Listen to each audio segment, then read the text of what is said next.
ഇനി അടുത്തത് നമ്മുടെ മൈക്രോസ്കോപ്പും അത് എന്തിനാണ് നമ്മൾ യൂസ് ചെയ്യണതെന്ന് നമുക്ക് നോക്കിയാലോ. ഓക്കെ, ബ്രൈറ്റ് ഫീൽഡ് എന്തിനാണ്? Observation of dead stained organisms or live ones with sufficient natural colour contrast. അത് ശരിയാണല്ലേ, 1A. ഇനി ഡാർക്ക് ഫീൽഡ് എന്തിനാണ്?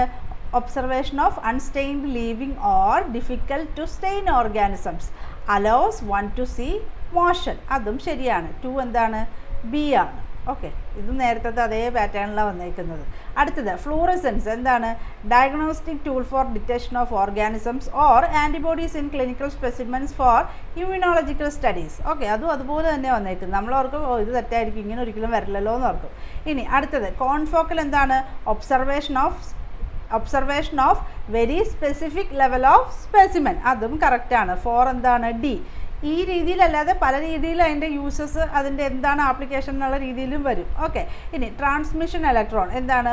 Observation of exterior surface of atoms or molecules. അല്ലല്ലോ, അത് ആരുടെയാണ്? സ്കാനിങ് ടണലിംഗ് ആണ്. അപ്പോൾ ഇവിടെ മാത്രമാണ് ഇവർ തിരിച്ചെഴുതിയേക്കണത് അല്ലേ, ബാക്കി എല്ലാം സെയിം തന്നെയാണ്. അപ്പോൾ 5 എന്താണ്?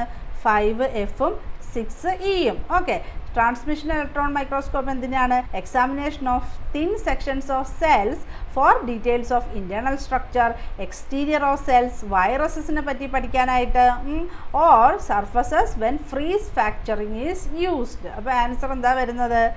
ആൻസർ ഏതാണ് വരുന്നത്?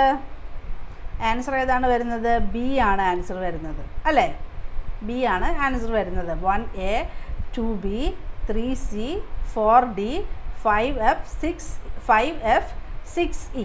ഈ തരത്തിലുള്ള ക്വസ്റ്റ്യൻ വരുമ്പോൾ നമ്മൾ കൺഫ്യൂഷൻ ആവും അല്ലേ.